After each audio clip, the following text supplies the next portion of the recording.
El mundo se había reducido a un único punto de luz que se reflejaba en el plumín dorado de una pluma estilográfica. Desde mi posición podía ver los finos grabados del cuerpo, su cómodo alojamiento en su estuche de terciopelo, un símbolo perfecto de paz. El coronel Ramírez, un buen hombre de cabello entrecano y una vida de servicio en la mirada, la tomó. Su mano era firme, pero sabía lo que me aguardaba dentro de esa elegante coraza. Me moví, una sombra se desprendió de la pared y me incliné hacia él. Las palabras salieron de mis labios en un susurro bajo y pausado en español. Se quedó paralizado con los dedos a milímetros del bolígrafo. Su mirada se fijó en la mía. La confusión se vio envuelta en una comprensión incipiente y aterradora. Una sola palabra escapó de sus labios, apenas audible. Keystone retiró la mano como si la pluma lo hubiera quemado. En el vacío de ese repentino silencio, las grandes puertas del otro extremo del pasillo se abrieron de golpe. El equipo de mi esposo irrumpió en la sala con la fluida y brutal eficiencia que también conocía. A través del caos, mis ojos encontraron a mi padre en la sección VIP, su rostro pálido y boquiabierto, una máscara de horror.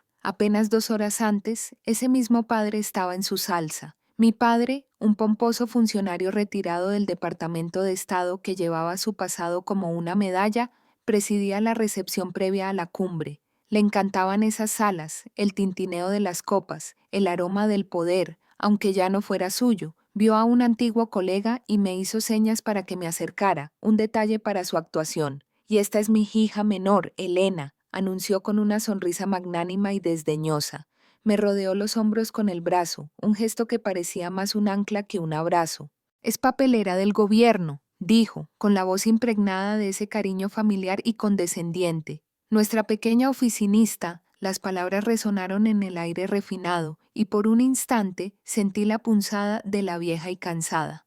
Era el mismo tono que usó cuando gané una beca que no le pareció nada impresionante, el mismo desdén que usó cuando elegí una carrera de la que no podía presumir en su club. Pero esta vez era diferente. No era una cena navideña más donde podía refugiarme en silencio. Vi al ayudante del coronel Ramírez. Un hombre de mirada penetrante, de pie cerca, registró el comentario con un parpadeo. Vi a mi esposo David al otro lado de la habitación, con la postura inalterada, pero un músculo de su mandíbula se contrajo. Estaba dirigiendo el equipo de seguridad de forma encubierta y comprendió el daño de inmediato. Mi padre, en su insaciable necesidad de sentirse importante, acababa de poner en peligro mi identidad. Me había tildado públicamente de inofensivo e irrelevante en una sala donde la percepción podía hacer la diferencia entre la vida y la muerte. Se rió entre dientes, pensando que era solo otra broma a mi costa. No tenía ni idea de que acababa de menospreciarme delante del único hombre que tenía que leer mis informes clasificados de misión. Para entender el ajuste de cuentas que siguió, hay que comprender las dos vidas que vivía.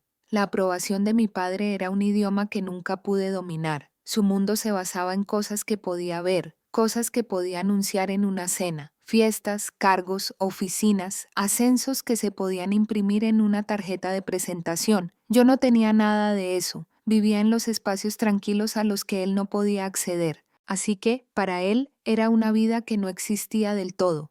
Vi esto repetirse cada festividad, una actuación predecible y desgarradora. El último día de Acción de Gracias fue la obra maestra. Mi padre presidía la mesa, con la copa en alto y una sonrisa de orgullo dibujada en el rostro, mientras se preparaba para brindar por mi hermano. Presentó a mi hermano Mark, el niño mimado de la familia, cuya vida entera fue una serie de logros fáciles de digerir. Mark acababa de ser nombrado vicepresidente adjunto de un banco regional, un título que parecía importante, aunque nadie supiera realmente qué significaba.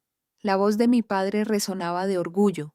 A Mark, declaró, por hacer un trabajo de verdad en el mundo real, construyendo una carrera de la que todos podemos estar orgullosos. Todos aplaudieron, y vi a mi hermano absorberlo, luciendo su carisma como escudo. Había seguido el plan familiar a la perfección, y esta fue su recompensa, la validación pública incondicional. Más tarde, mientras mi madre, Carol, una mujer que creía que la paz era más importante que la justicia, recogía los platos, intenté conectar discretamente. Por fin aprobé mi certificación de fluidez en Farsi, dije, esperando que se diera cuenta de la dificultad. Mi padre, oyéndome desde su sillón, se rió entre dientes. Se acercó y me dio una palmadita en la mano con una familiar calidez desdeñosa. Qué buen pasatiempo, cariño, dijo. Es bueno tener pasatiempos. ¿Un pasatiempo? Años de intenso estudio para dominar un idioma tan complejo que era un activo estratégico para la seguridad nacional, reducida a un pasatiempo como tejer o coleccionar sellos.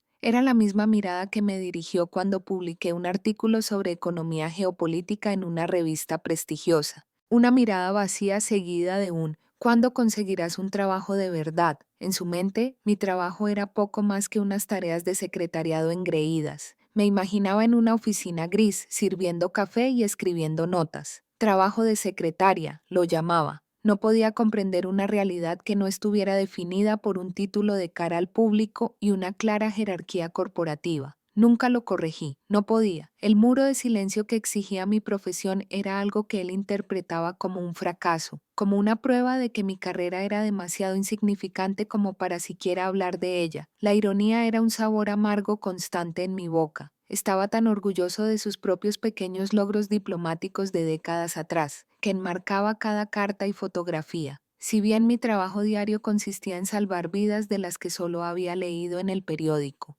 Pero el mundo de mi padre no era mi realidad. Mi realidad era una habitación silenciosa y sin ventanas, 10 pisos bajo tierra, donde el destino de las naciones podía depender de una sola palabra traducida. La semana anterior a ese día de Acción de Gracias no estaba practicando ningún pasatiempo. Estaba dirigiendo la evaluación final de amenazas de la Operación Keystone. Estaba en un esquife, una instalación de información compartimentada y sensible, donde el único sonido era el zumbido de los servidores y la respiración silenciosa de las personas más serias que jamás había conocido. El aire era frío, estéril y estaba cargado de concentración. Mi voz era la única en la sala mientras señalaba una intercepción resaltada en la pantalla principal. La conversación confirma que un agente del cártel Z será el portador del regalo, expliqué con tono nítido y seguro. La señal indica que están usando un microdetonador activado por presión.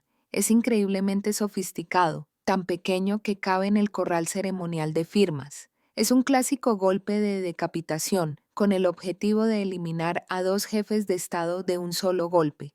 En esa sala nadie me dio una palmadita en la mano, nadie llamó a mi trabajo un pasatiempo. Me escucharon porque sabían que mi análisis era lo único, interpuesto entre una histórica cumbre de paz y una tragedia internacional. En esa sala yo no era una simple secretaria, era Keystone. A la cabecera de la mesa estaba sentado mi esposo, David, con la expresión indescifrable de siempre. No era solo mi cónyuge, era mi compañero de operaciones, el comandante del equipo táctico que actuaría según mi inteligencia. En la pantalla principal, una conexión de video directa mostraba el rostro del general Vance, mi oficial al mando, un hombre que veía más allá de su rango y escuchaba los datos. Me miró, su mirada directa y llena de una confianza que mi propio padre nunca me había demostrado.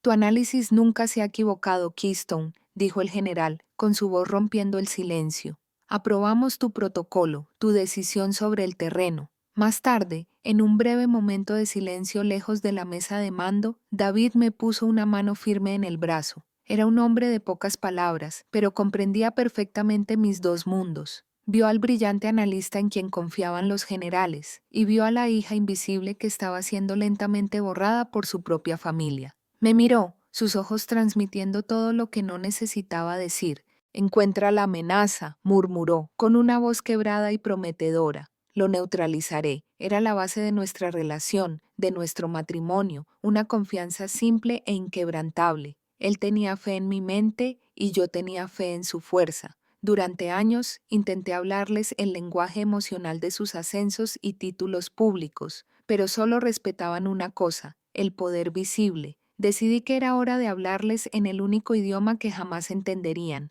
Tras el eco de las palabras de mi padre en el salón de recepción, algo en mi interior se enfrió y se quedó paralizado. El dolor familiar de su despido seguía ahí, por supuesto, pero pronto fue eclipsado por una sensación más aguda y urgente, una claridad profesional. Su ignorancia ya no era solo una herida privada, era un lastre público. En este entorno de alto riesgo, me había retratado como una entidad inexistente, un mueble. Ese tipo de invisibilidad podía causar la muerte de gente. En ese momento los parámetros de la misión cambiaron. Mi enfoque ya no se limitaba a neutralizar la amenaza en el corral. Ahora se trataba de mitigar la amenaza de la percepción de mi padre. Ya no se trataba de buscar su aprobación ni de vengarse. La venganza es un acto emocional y caótico. Lo que planeaba era una corrección de procedimiento. Fue una decisión estratégica usar el mismo sistema que yo dirigía para crear un registro público innegable de mi competencia. El plan tenía que ser limpio, irrefutable y ejecutado de forma que no dejara lugar a interpretaciones.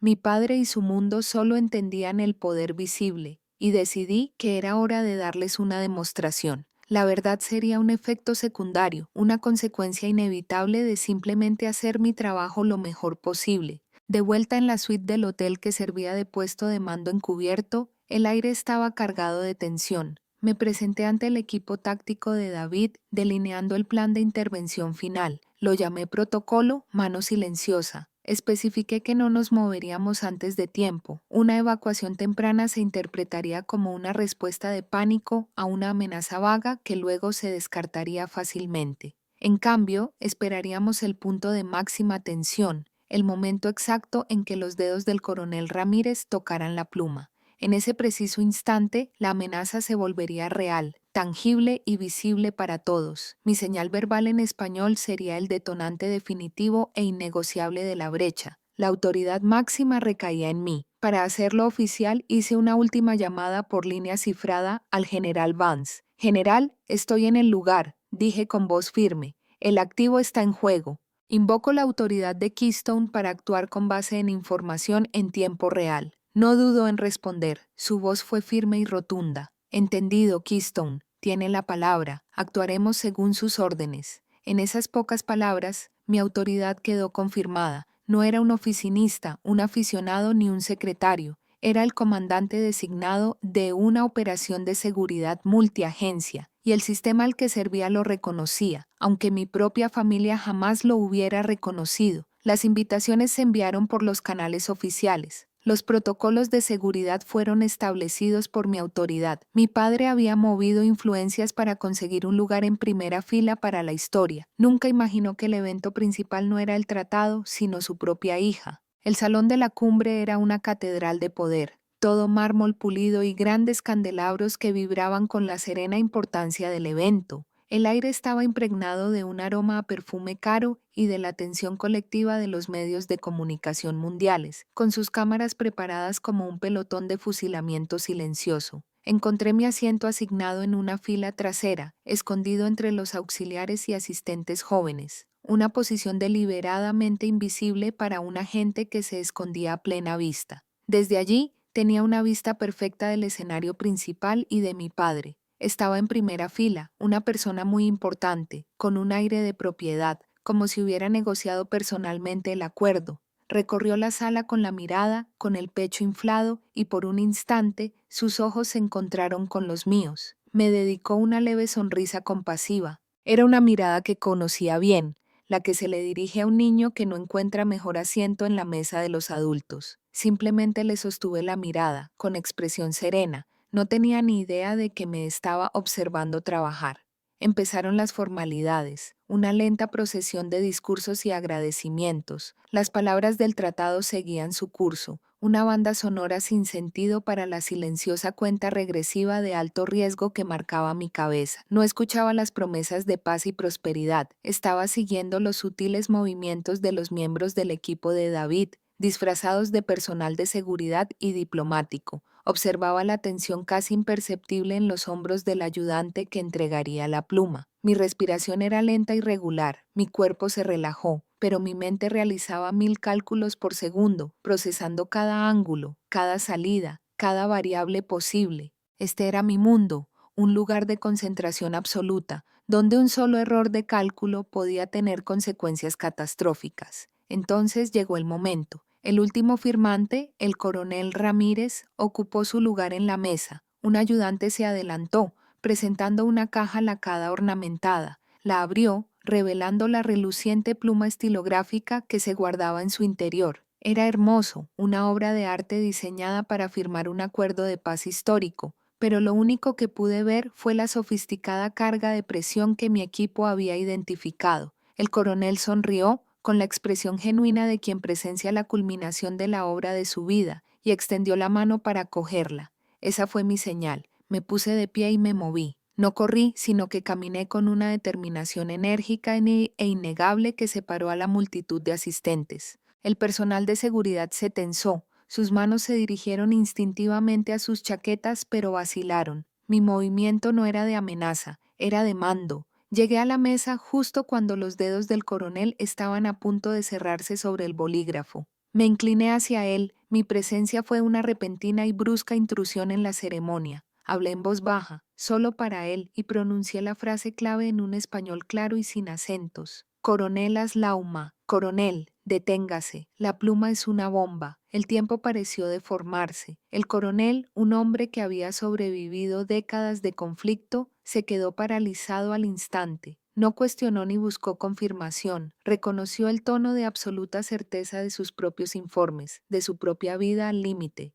Sus ojos, abiertos de par en par por la sorpresa, se clavaron en los míos. Estaba conectando los puntos, la vaga evaluación de la amenaza que había recibido, la descripción de un analista principal en el lugar, el empleado que su ayudante le había señalado antes. Un destello de comprensión cruzó su rostro y murmuró una sola palabra incrédula, el nombre al que respondía en el mundo real, Keystone. Sin dudarlo un instante, retiró la mano como si hubiera recibido una descarga eléctrica. El silencio que siguió fue ensordecedor, pero duró apenas un instante. A mi señal, las puertas principales se abrieron de golpe. El equipo de David se movía como fantasmas, una oleada de fuerza controlada que atravesaba el espectáculo ceremonial. No gritaban, sus movimientos eran el único lenguaje que necesitaban. Los dignatarios fueron protegidos y evacuados con una eficiencia demostrada. Otro miembro del equipo, un técnico de EOD con un traje discreto, se acercó a la mesa con un escáner portátil. Un momento después, una pequeña luz roja en su dispositivo lo confirmó.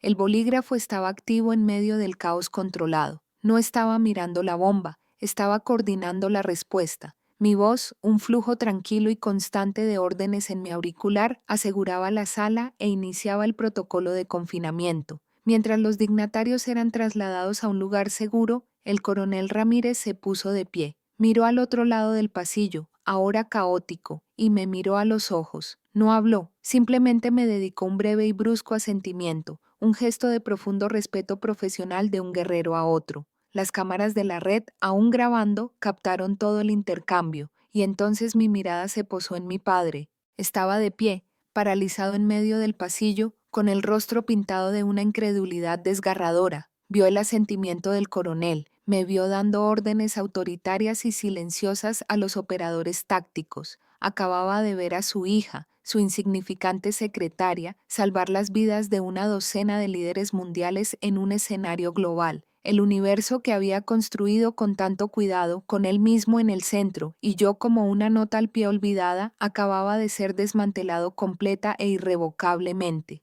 Mi padre me había dedicado toda la vida a enseñarme la importancia de los títulos. Al final, solo le bastó una palabra, mi indicativo, para que por fin entendiera el mío. Inmediatamente después, el caos de la sala de la cumbre se redujo a un zumbido distante. Estaba en una sala verde segura, una burbuja estéril de calma donde ahora se realizaba el verdadero trabajo. Un grupo de diplomáticos atónitos pero agradecidos se sentaban alrededor de una mesa, escuchando atentamente mientras yo le daba un informe conciso y objetivo al general Vance, cuyo rostro aparecía en un gran monitor. En esa sala no había emoción, solo procedimiento. Ya no era hija ni secretaria. Era la líder de la misión, el centro sereno de una tormenta que había sorteado con éxito. Todas las personas en esa sala, desde embajadores veteranos hasta veteranos de inteligencia, me miraron con un profundo respeto renovado. Fue durante este informe que vi un atisbo de movimiento en la puerta vigilada. Era mi padre. Su rostro era un mar de confusión y una creciente admiración desesperada. Parecía mayor, más pequeño, como un hombre que acababa de ver cómo los cimientos de su mundo se desmoronaban. Dio un paso al frente, intentando entrar en la habitación, intentando alcanzarme. Pero un agente del servicio secreto le puso una mano firme y educada en el pecho, deteniéndolo en seco. «Lo siento, señor», dijo el agente con voz neutra. Esta zona está restringida al personal esencial. Mi padre se quedó paralizado, las palabras flotando en el aire entre nosotros. Personal esencial. Durante toda su vida, él había sido quien definía quién era esencial y quién no.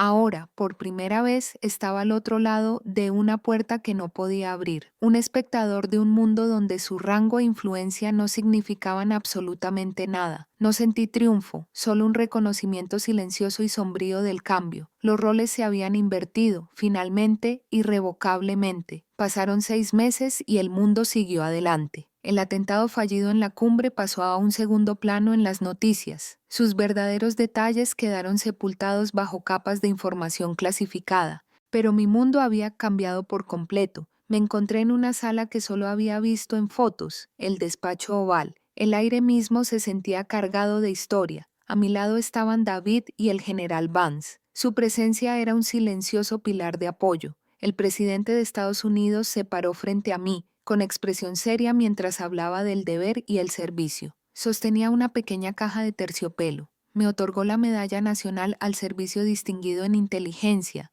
uno de los más altos honores en nuestro campo. La ceremonia fue privada, lejos del foco de las cámaras, un reconocimiento no destinado al público, sino a los profesionales discretos que operan en la sombra. Un auxiliar leyó la citación oficial en voz alta. Las palabras eran formales, depuradas para el registro oficial, pero una frase trascendió el lenguaje burocrático y me impactó con la fuerza de un trueno ante el singular mando analítico y operativo del agente Keystone. Escuchar mi indicativo, mi verdadero nombre pronunciado en esa sala, fue la confirmación definitiva, fue el cierre de un círculo, el reconocimiento de una identidad que había construido en silencio. Comprendí que mi legado no iba a ser un metal en una caja ni un cuadro enmarcado en la pared. Era algo vivo, algo que construía a diario. Me dieron el mando de mi propia división analítica ampliada. Mi nueva familia se convirtió en el equipo de jóvenes analistas brillantes y dedicados a quienes ahora era responsable de mentorizar.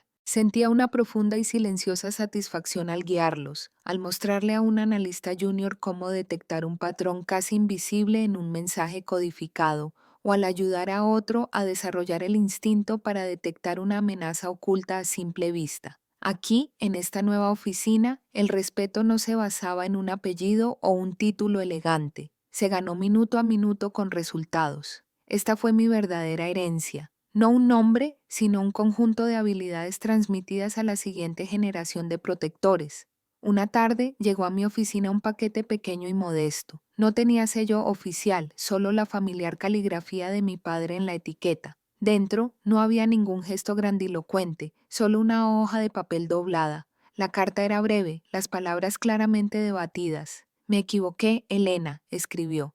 Nunca entendí lo que haces. Es importante. Estoy orgulloso de ti. Leí las palabras una y otra vez y una pequeña sonrisa triste se dibujó en mis labios. Era la disculpa que una vez creí necesitar para sobrevivir, la validación que había anhelado durante años. Pero ahora, al tenerla en mis manos, me di cuenta de que era solo un epílogo. El verdadero reconocimiento, el que realmente importaba, ya había ocurrido. Doblé la carta, la guardé en un cajón y lo cerré. Luego volví a mirar el enorme mapa iluminado en la pared. Mi atención ya se centraba en la siguiente amenaza, el siguiente enigma. Mi padre creía que un legado era algo que se hereda. Aprendí que un verdadero legado es algo que se construye en silencio y se reconoce públicamente. Si alguna vez has tenido que demostrar tu valía a quienes se niegan a verla, comparte tu historia abajo. En esta comunidad, tu experiencia siempre es reconocida.